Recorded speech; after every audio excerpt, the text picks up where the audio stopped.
Welcome to the SmartKeys podcast. Today, our mission is to unpack a really comprehensive piece from smartkeys.org, which is a platform that already guides over 3,000 newsletter readers through the future of work and software innovation. Yeah, they do great work. They really do.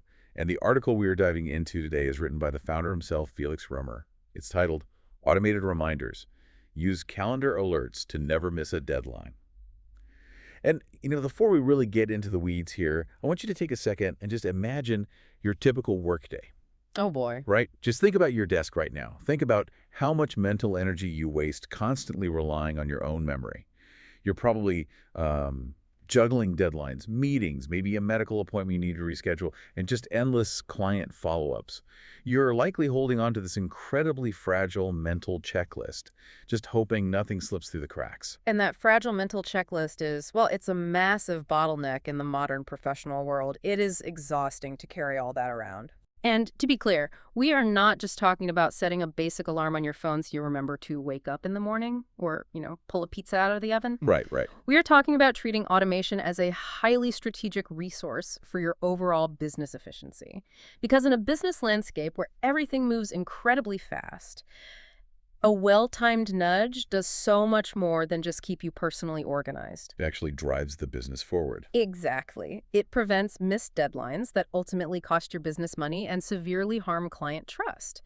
When you send the right information to a client or a team member before a due date, you are actively gaining professional credibility. It signals reliability. And internally, when employees use these automated cues to prioritize their tasks, it reduces that awful last-minute scramble, which naturally boosts both productivity and team morale. Okay, let's unpack this. Because to actually build that reliable system, we first need to understand the basic building blocks that Felix Romer lays out in the text.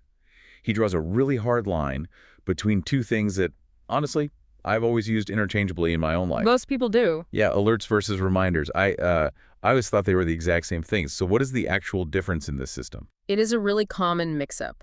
But the distinction is crucial because it dictates exactly how you design your entire workflow. Alerts, according to the breakdown, are essentially reactive. Reactive, okay. Right. They exist to notify stakeholders the very moment a record changes.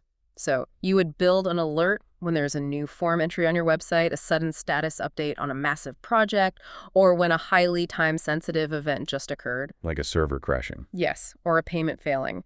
They demand immediate attention from your team. Reminders, on the other hand, are proactive. They are entirely schedule-based. So they look ahead. Exactly. You are setting them to fire off on specific dates or recurring times to ensure you or your team have the preparation and follow-through to act long before a deadline ever hits. Okay, I get it now. So an alert is, hey, the house is on fire right now. Yeah. And a reminder is, hey, remember to check the smoke detector batteries next Tuesday. That is the perfect way to look at it. And once you understand that difference, you start dealing with triggers and actions which form the core mechanics of all this automation. Right. The trigger is simply the event that starts the domino effect. A schedule-based trigger might be something like setting a rule for every weekday at exactly 3 in the afternoon. An event-based trigger would be something dynamic, like a client status changing from prospect to active inside your customer relationship management software, your CRM. And the action is just whatever happens next in that chain. Precisely. Once that trigger fires, it initiates the action. So for that 3 o'clock weekday trigger, the action could be the system automatically drafting a specific email and simultaneously posting a brief update in a dedicated Slack channel. That makes sense. And for the CRM status change, the action might be notifying an account manager directly and instantly creating a new onboarding task in a project management app. What's fascinating here is how combining these relatively simple elements, just mapping a single trigger to a clear action, creates these incredibly predictable, auditable workflows. You take a chaotic manual process. Yes, a process that relies on someone remembering to do it, and you turn it into a repeatable sequence that happens perfectly every single time. It sounds amazing in theory, but building that predictable system obviously requires the right tech stack. And the source actually gives us a great roadmap for choosing those tools. You want to start by picking software that naturally talks to each other. For scheduling, the heavy hitters mentioned are Google Calendar and Microsoft Outlook. The classics. Right. But Felix points out that to get those cross-app workflows functioning, where your calendar needs to talk to your chat app, which then needs to talk to your email, you really need something called middleware. Right, and if you aren't familiar with that term, think of middleware as a universal translator between two people who speak completely different languages. Oh, that's a good analogy. Your CRM speaks one language, your email client speaks another, and they don't naturally understand each other. Middleware sits right between them and translates the commands. The article highlights platforms like Zapier or Make to act as that translator. Yes, exactly.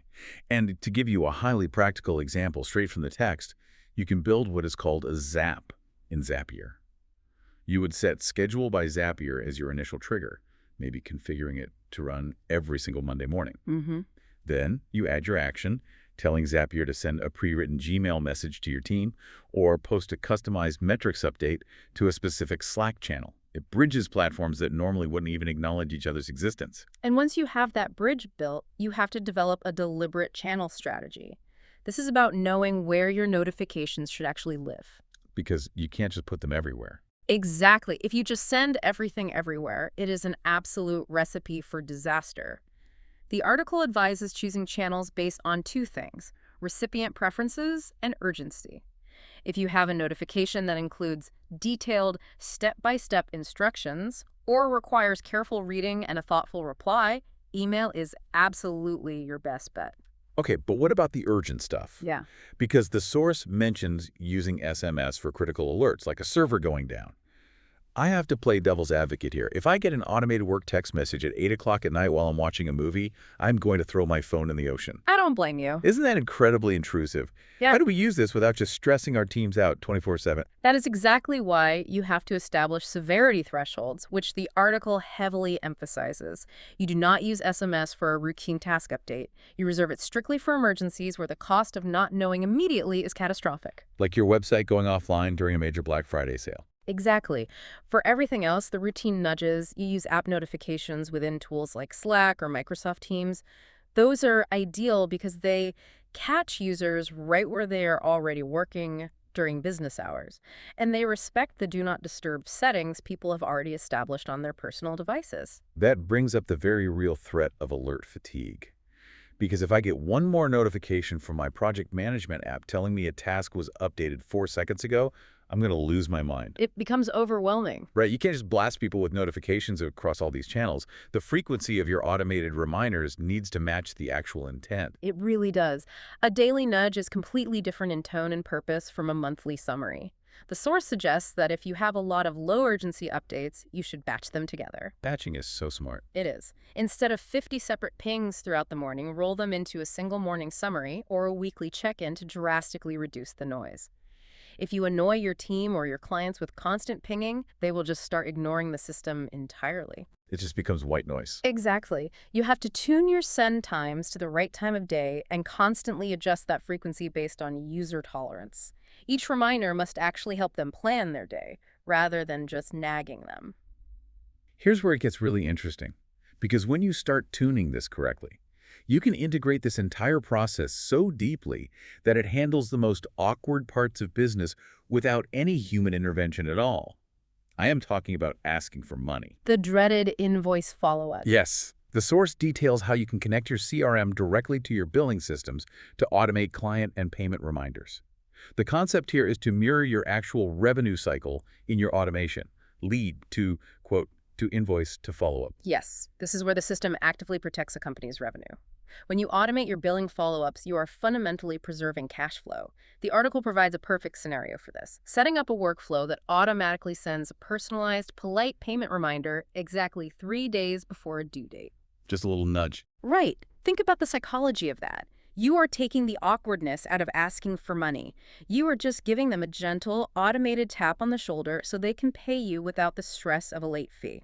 That well-timed notice reduces risk, prevents costly escalations, and, ironically, signals reliability and professionalism to your clients. Exactly. Your CRM acts as the central brain. It holds the client history, their preferences, and their billing status. When a specific field updates in that CRM, the system can be configured to automatically trigger renewals, generate quotes, or send those invoices. Without anyone clicking a button. Right. You use that native integration, or the middleware we talked about, to sync the customer data with the invoice status. Suddenly, monthly statements and follow-ups are sending themselves flawlessly on schedule. You aren't scrambling to chase them down after the fact. And the beauty of this integration extends well beyond just the financial side. It transforms how teams handle their actual project operations. Think about what happens when you route these automated notifications through team chat apps and then pair them with heavy-duty project management tools like Jira or Asana. It connects the communication to the actual work. Precisely. When an action is required, the system pushes an alert into the appropriate team channel. But it doesn't stop there. It automatically creates a fully populated task, assigns an owner, sets a due date, and provides all the necessary context from the CRM. That is a massive shift. You are taking what used to be a simple ping in a chat, or worse, a verbal request in the hallway that completely gets forgotten, and you're turning it into trackable, accountable work. It entirely eliminates manual handoffs between departments. Exactly. It ensures that tasks simply cannot slip through the cracks because the creation of the task itself is no longer reliant on human memory. That elimination of manual data entry is the absolute goal here. There's a direct quote from Felix Rummer's article that really captures the essence of this shift. He writes, "Integrations cut duplicate data and free your team to spend valuable time on client relationships." That is the whole point of this. It really is.